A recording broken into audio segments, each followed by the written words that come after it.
안녕하십니까. 혼란한 정치 시사 이슈를 술술 풀어보는 송국근의 혼술이 보내드리는 조간 딱풀 10월 6일 수요일에 인사드립니다. 자, 대장동 게이트가 대선 이슈를 모두 빨아들이는 블랙홀이 돼버렸습니다. 오늘 조간들도 경쟁적으로 단독 기사들을 막 쏟아냈습니다. 여러 가지 의혹들, 이 하천대유 안의 그리고 그 민간업자들 사이에 벌어지는 어떤 동거래들, 이것과 함께 하나는 이줄기고 또 하나는 이재명 민주당 후보의 연관성, 이것을 캐는 기사, 또 하나, 이것이 하나 있고 또 하나는 그 안의 돈잔치, 이 두 갈래로 지금 기사가 막 쏟아지고 있습니다.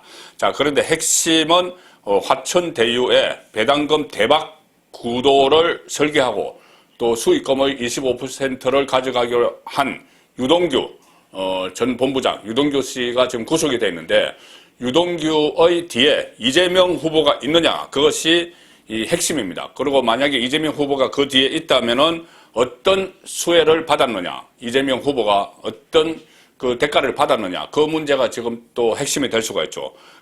지금까지는 그냥 권순일 전 대법관 본인의 재판에서 무죄 판결을 내리게 한 그 권순일 전 대법관이 하천대유의 고문으로 가서 2억 원의 연봉을 받았다, 이런 몇 가지 의견은 있지만은 직접적으로 이재명 후보가 관련되어 있다는 것은 아직 나오지 않고 있기 때문에 이재명 후보는 지금 짐짓 아주 큰 소리를 칩니다. 단군 일의 최대의 개발 이익 환수 사업이다, 이렇게 하고 자랑스러운 사업이지 부끄러울 것이 없다, 이렇게 이야기하면서 지지층을 결집을 하고 있는데, 과연 이 상황이 끝까지 내년 3월까지 그대로 갈지, 중간에 뭐가 터질지, 자, 그 부분이 이번 대선 판 읽기의 최대 이슈가 됐습니다.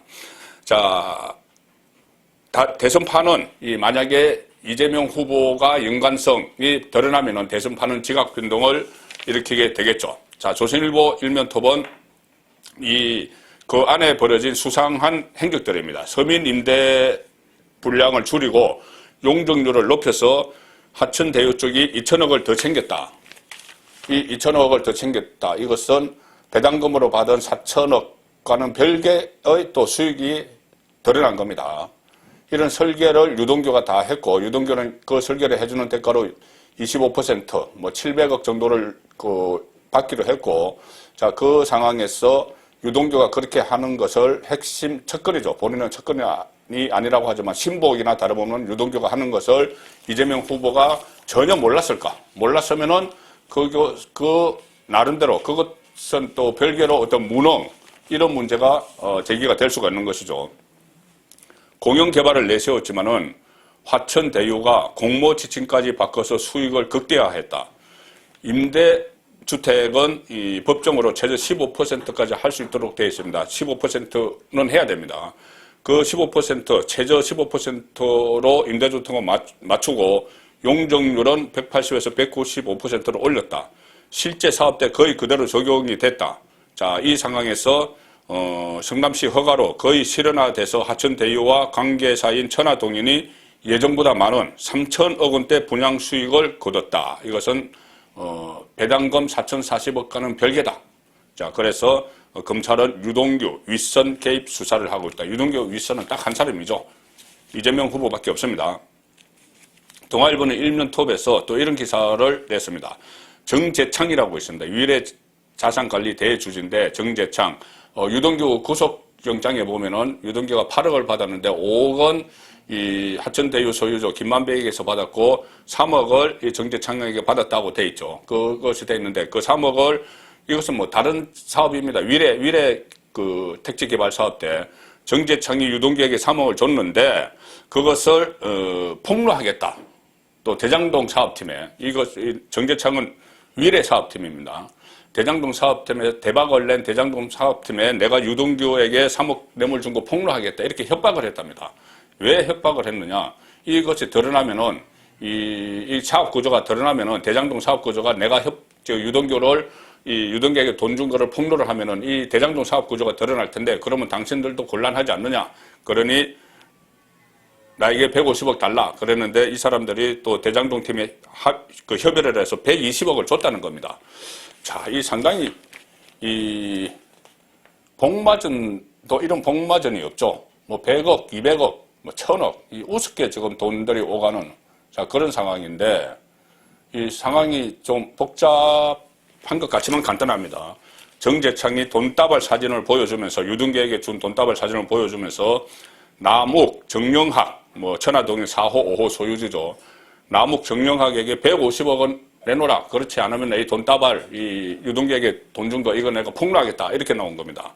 그러니 남욱, 정영학, 김만배가 대장동 3인이 세 사람이 돈 분담 놓고 갈등을 일으켰습니다. 김만배는 나는 돈 못 주겠다 해서 남욱, 정영학이 60억 원씩 내놔서 120억을 줬는데 정재창은 나머지 30억도 달라 이렇게 소송을 걸었다. 참 일반인들은 이해하기 어려운, 상상하기 어려운 일들이 막 이 안에서 요지경처럼 벌어지고 있습니다. 이 핵심은 뭐냐면은 이겁니다. 요약을 해드리면은 이 동아일보 이 일면톡 기사를 제가 요약을 해드리면은 위례 신도시를 개발할 때 그 개발 사업에 정재창 씨, 이 협박을 했다는 정재창 씨와 지금 대장동에서 대박을 터뜨린 남욱 변호사, 정영학 회계사가 같이 위례 신도시 사업을 했습니다. 그런데 이 위례 신도시 사업이 끝나고 대장동 사업을 할 때 또 그때도 정재창, 남욱, 정영학이 같이 하다가 김만배가 등장을 합니다. 화천대유. 김만배, 이재명과 인터뷰도 하고 했다는 김만배가 등장을 하니 정재창은 김만배가 주도권을 지니까는 정재창은 손을 뗍니다. 정재창은 손을 뗀 상황에서 대장동에서 대박이 터진 거죠. 그렇게 되니 정재창 씨는 배가 아프겠죠. 그래서 내가 유동규도 여기 다 연관이 되어 있으니까 대장동에 연관이 되어 있으니까는 내가 유동규에게 뇌물 준 거 폭로한다. 그러면은 대장동 이 비리 같은 것이 만천하에 드러난다. 유동규를 막 캐다가 보면은 그러니 내 입을 막으려면은 150억을 내놔라. 이렇게 이야기를 하는 겁니다. 자, 그렇게 되니 이 깜짝 놀란 이 천화동인의 4호, 5호 이 소유주 남욱, 정영학이 120억 원을 마련해서 줬다. 김만배는 나는 못 준다. 나는 위례 때 관여도 안 했다. 자, 이렇게 된 사건인데 정말 요지경이죠. 자, 그래서 제가 말씀드린 대로 이런 거들만의 돈 따먹기 잔치 이것과는 별개, 이거는 완전히 별개로 물론 연결 안 될 수는 없지만은 이것과 또 다른 사안으로 이재명 후보의 개입 여부가 대선 전국에서는 처음의 관심사죠. 완전히 자기 정권을 뒤바꿀 수 있는 그런 문제입니다. 자, 이번 1월에 사실상 이재명 후보가 민주당 후보로 확정이 됩니다. 지금은 거의 확정된 상태죠.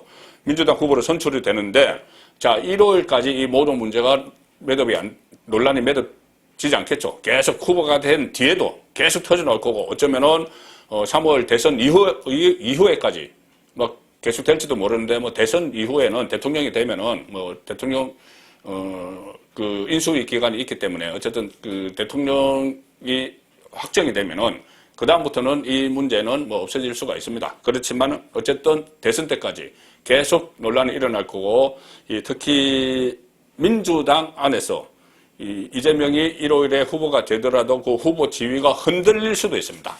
자, 일단 다른 언론 조간들에서 이재명과 유동규의 관계들을 막 또 보도를 하고 있습니다. 친이재명 매체 대표 중앙일보 일면톱은 유동규와 동업관계였다. 그러니까 이재명 후보에 대해서 우호적인 기사를 쏟아내는 매체가 있는데 그 매체 대표가 또 유동규와 동업관계였다. 그러니까 여러 가지로 막 얽혀 있는 거죠. 이재명을 지지하는 매체, 인터넷 매체인데 인터넷 매체가 유동규와 동업을 하는 그런 관계다. 유동규가 설립한 유원홀딩스, 이것은 유원홀딩스는 유동규가 김만배에게 700억 원을 받아서 그쪽으로 돈을 돌려서 어떻게 가치를 높여서 돈을 빼돌리는 그런 통로로 만들었다는 의심을 받는 유원홀딩스죠. 유원홀딩스가 친이재명 성향 인터넷 매체의 운영사와 동업관계인 정황이 드러나서 논란이 예상된다. 이들 회사 간 자금 흐름이 앞으로 검찰이 살펴볼 부분이다. 이 업체는 서울 여의도에 소재한 P사인데 P사는 또 M 인터넷 매체와 사무실이 동일 소재지다. 그래서 이 정치와 경제 뉴스를 주로 다루는 이 매체는 이재명에 대한 우호적인 기사가 다수 게재됐다. 이 P사 대표인 김 씨는 이 매체의 발행인 편집인이자 대표다. 자, 이런 뭐 여러 가지 이재명과 유동규의 연결고리들이 막 드러나고 있습니다. 조선일보 사면을 보시면은 대장동 원주민이 이렇게 이야기합니다. 유동규가 사업할 당시에 내 말이 이재명 말이라 이렇게 이야기했다. 자, 이것은 원래 대장동에서 땅을 수용당한 원주민이 한 이야기죠. 어제 국감장에서 그 국민의힘 김은혜 의원이 이 내용을 털었습니다. 녹음한 내용을 털었습니다. 자, 이게 무슨 이야기냐 하면은 대장동 원주민 녹취록을 보면은 김은혜 의원이 공개한 원주민이 이렇게 이야기합니다. 이재명 당시 성남시장에게 좀 면담을 신청을 해도 받아주지도 않더라. 그래서 받아주지도 않고 이재명 시장 쪽에서 유동규 기획본부장에게 가라고 하더라. 그래서 유동규를 만나니 유동규가 절대 원주민들에게 피해가 가지 않도록 하겠다. 이렇게 이야기를 하더랍니다. 그래서 아니 당신이 무슨 그 자격으로 어떻게 책임지려고 그런 말을 하느냐, 어떻게 책임질 거냐, 뭐 피해가 가지 않도록 한다는데 어떻게 책임지겠느냐 이렇게 이야기를 하니 유동규가 내 말이 시장 말이다. 내 말이 이재명의 말이니까 믿고 기다려라 이렇게 하더라는 겁니다. 자, 그만큼 서로 가까웠던 정황이 곳곳에서 드러나고 있는 그런 상황이죠. 뭐 여러 가지가 있지만은 일일이 소개해드리기도 힘들 정도로 저 두 사람의 관계는 속속 드러나고 있습니다. 자, 여기 보시면은 또 동아일보 3면 기사입니다. 유동규가 이재명에게 대장동 사업을 보고했을 가능성이 있다. 보고했을 가능성이 있는 것이 뭐가 있냐면은 성남도시개발공사 정관에 중요한 재산을 취득하거나 취득할 때는 시장에게 사전에 의무적으로 보고해야 된다는 규정이 있다는 겁니다. 그러니 이 대장동 사업 보고를 안 했을 수가 없다. 이 규정에도 그렇게 나와 있기 때문에 자, 그런 기사가 또 있고 그 규정들을 몇 가지 적어놨습니다. 이 규정에 따라서 대장동 사업을 보고를 했을 거고 유동규 또 석사 논문에서 지도해 주신 이재명 시장님께 감사한다. 뭐 이런 이야기가 있기 때문에 왜 이런 기사들이 쏟아지느냐 하면은 이재명 그 후보가 계속 유동규와의 관계를 선을 긋고 있기 때문입니다. 둘이 이 어떤 밀접한 관계고 업무상으로도 서로 보고를 하는 그런 업무상으로는 보고를 하는 관계지만은 어떤 사적으로도 이런 내밀한 관계다. 이렇게 되면은 유동규의 이 비리들이 이재명 후보에게 연결되기 때문에 계속 끊고 있기 때문에 언론이 이런 보도를 계속 하는 겁니다. 측근 아니다 했는데 세계일보입니다. 이재명은 유동규와 밀착한 사진이 수두룩하다. 자, 사진들도 막 증거로 나오고 있습니다. 두 사람이 밀접한 관계라는 것. 자, 이런 상황이 계속되니 사실 이재명과 유동규의 관계, 이재명 후보가 이야기하는 유동규는 측근이 아니다 이렇게 이야기하는 것은 뭐 눈 가리고 아웅하는 것이죠. 화천대유, 천화동인 이 존재를 시장으로서 그 이재명 후보가 몰랐을 리 없는데 이것을 지금 모른다고 해야 됩니다. 만일 이거 서로 안다고 하면은 이 유동규가 받는 혐의들이 이재명에게도 갈 수가 있기 때문입니다. 배임 이런 문제 때문에.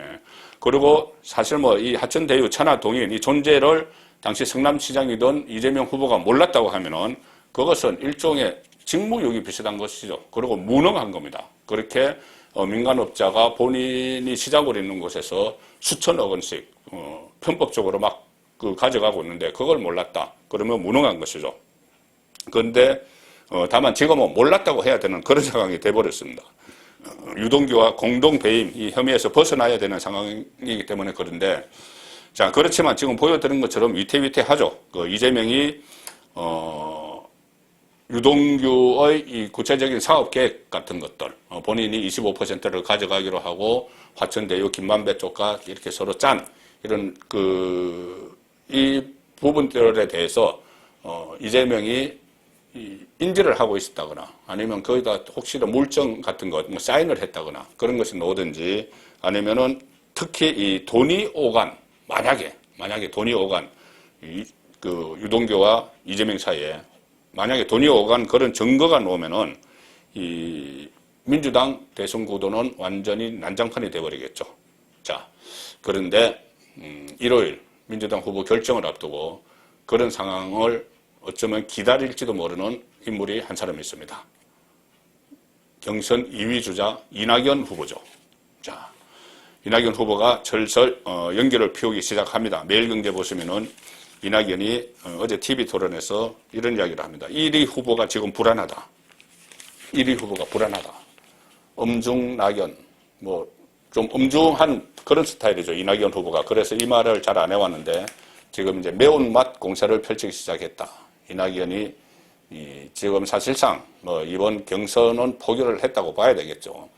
지금 가반수를 저지를 해야지, 이재명 가반수를 저지를 해야지 결선 투표 가서 뭔가를 노리는데 그런 상황도 지금 아니기 때문에 이번 경선은 포기를 하는데, 자, 기다리는 게 있습니다. 이낙연 후보 이렇게 이야기하죠. 척건이 구속됐는데 불안감 안고 대선 이기겠나? 이렇게 했는데 경선 이후까지 겨냥해서 맹공을 퍼부었다. 경선 이후까지 겨냥을 해서.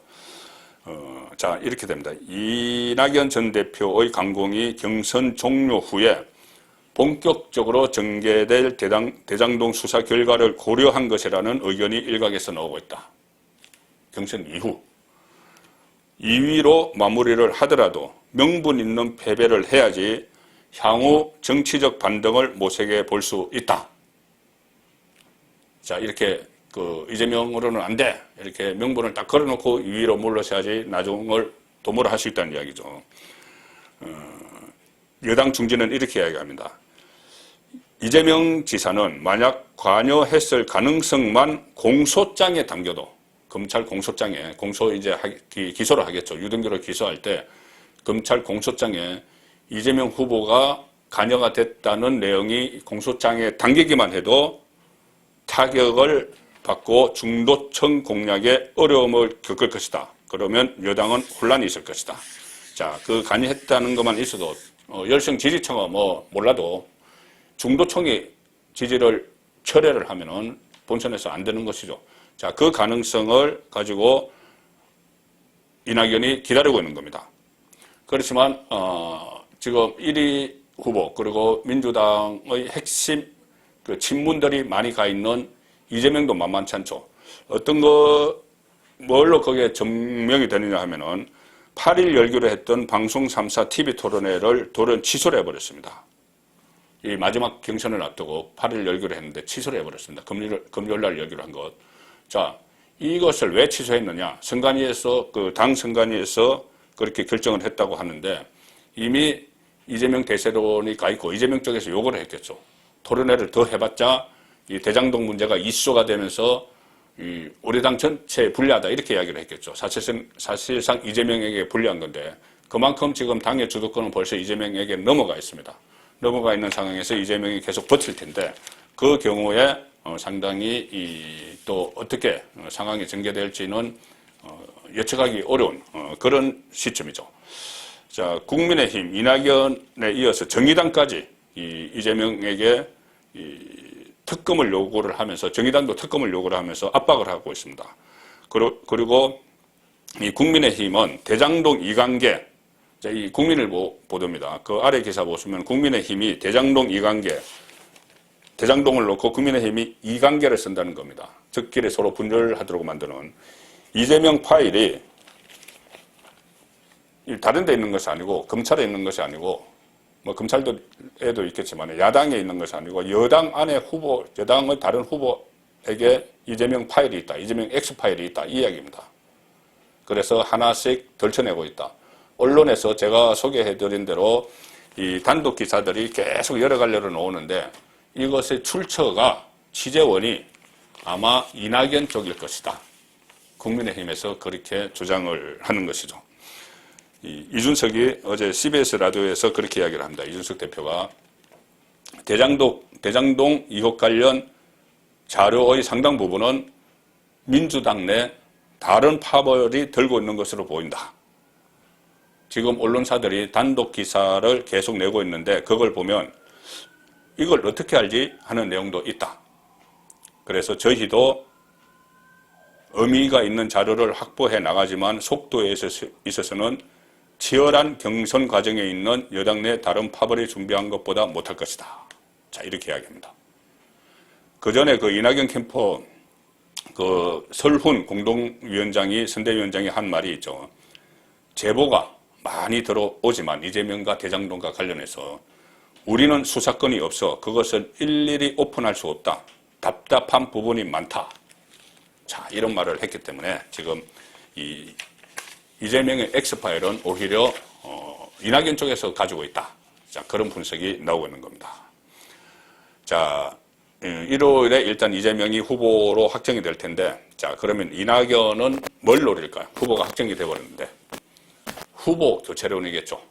2002년 대선 때 동교동계 쪽에서 노무현 후보를 몰아내기 위해서 후보 단일화 협의회, 후단협을 구성을 해서 노무현 축출을 시도를 했던 것처럼 그런 과정을 또 시도를 할지 모릅니다. 뭐냐면은 지지율이 떨어지면은 이 가령 공소장에 이 관련성이 언급이 되는 이런 상황이 오든지 해서 이재명의 지지율이 떨어져서 중도층이 나가서 이탈해서 지지율이 떨어졌을 때 이 상태로는 정권 재창출이 안 된다 해서 후보를 교체해야 된다. 이 후보 교체론이 나올 수가 있죠.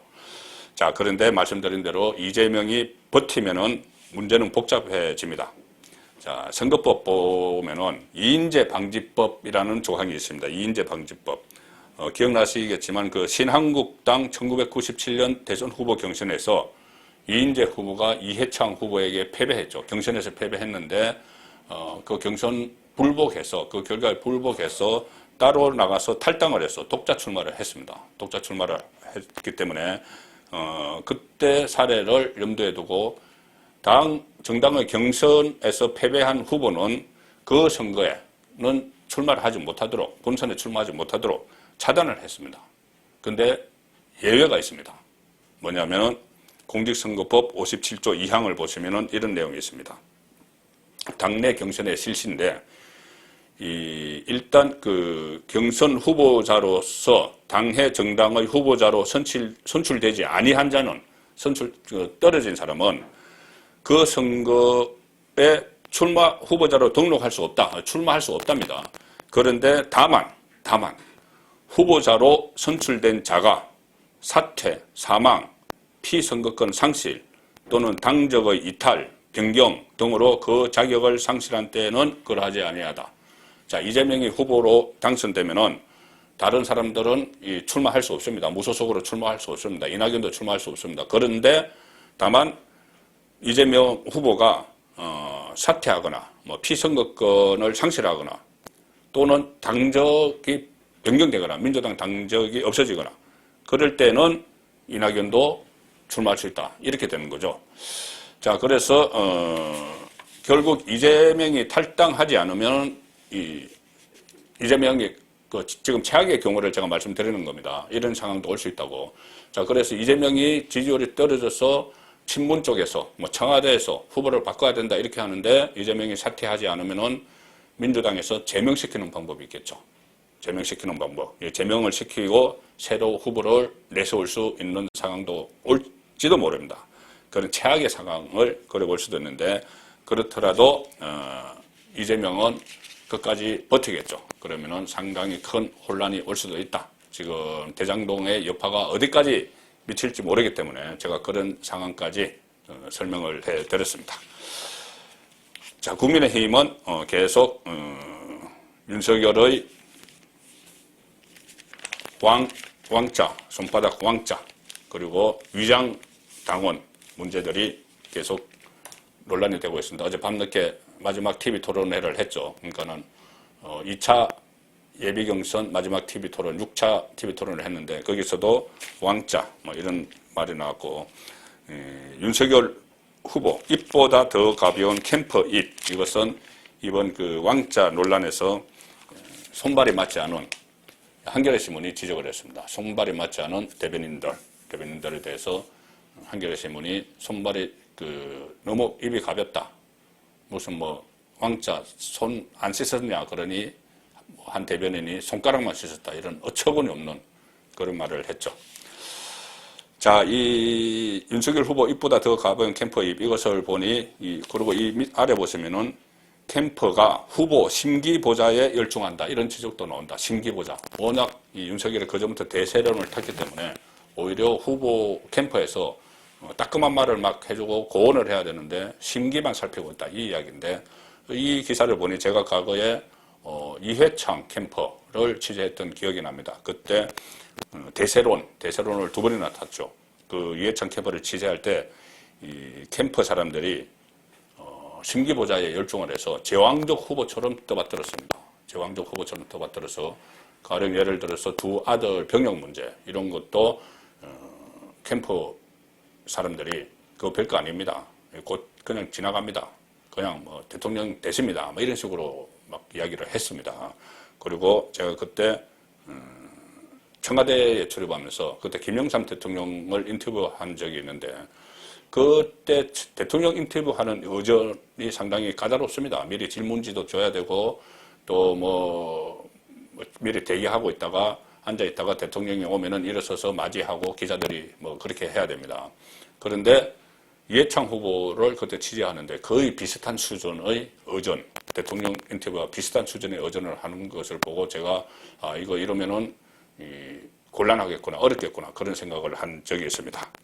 자, 그래서 이 윤석열 후보를 둘러싼 캠프 사람들의 심기보자 이것을 보니 김종인 전 비대위원장이 했던 말이 기억이 다시 납니다.